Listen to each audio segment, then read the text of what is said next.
The Galactic Council's emergency session had lasted 14 standard hours, and High Arbiter Zexthal's crystalline form flickered with exhaustion.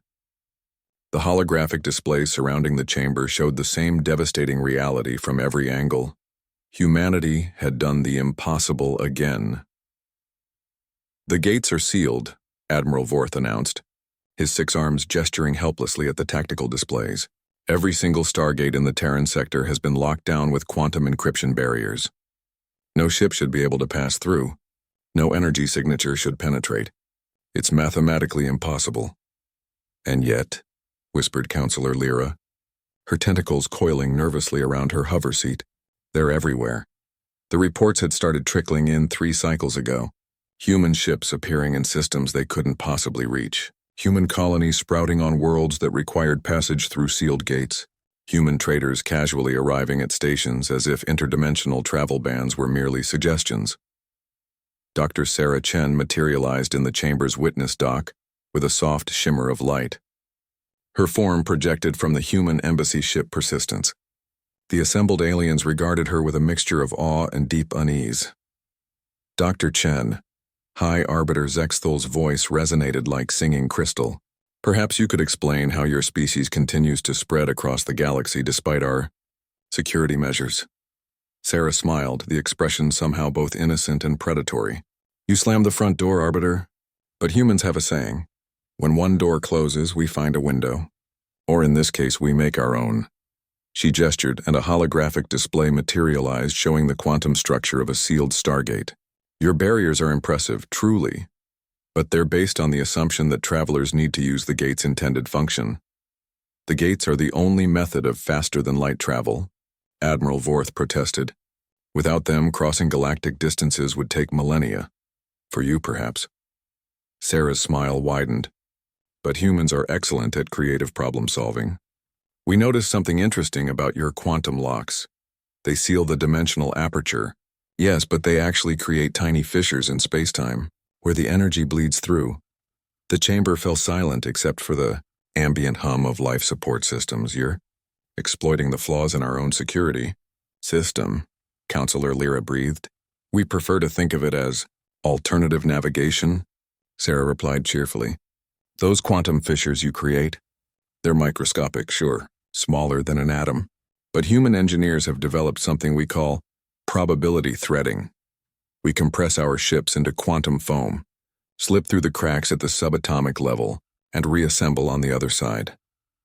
High Arbiter Zexthal's form brightened with what other species recognized as alarm. "That's theoretically impossible. The energy requirements alone would require the entire output of a star, yes." "Under normal physics," Sarah nodded. "But humans have a gift for making normal physics negotiable.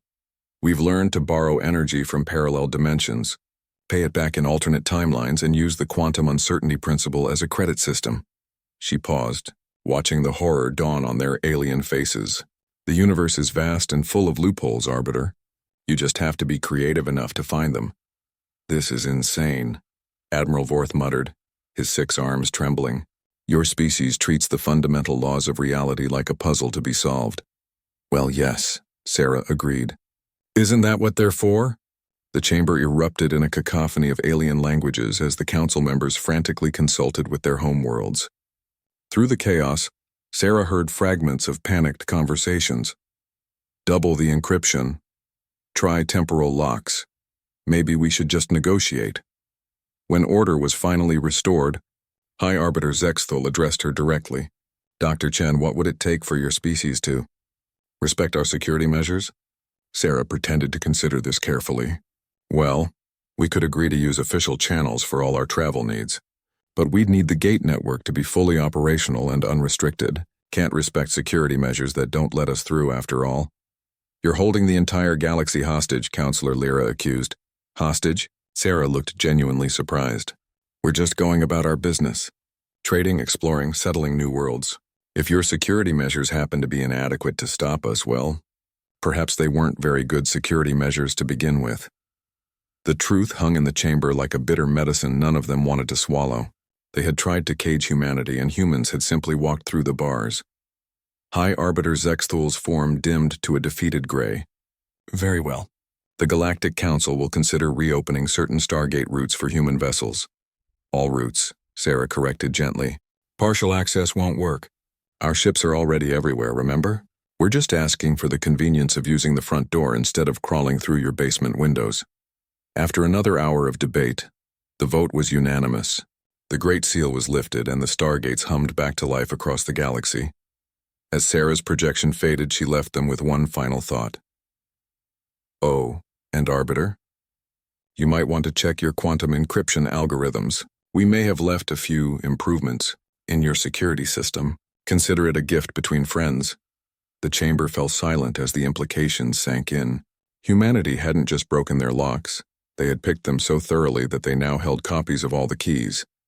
In the depths of space, human ships continued their eternal dance between the stars, no longer confined by gates or barriers or the small imaginations of species who thought the universe had rules that couldn't be bent. After all, humans had always been excellent at finding cracks in seemingly solid walls, and once they found them, they had an irritating habit of making them bigger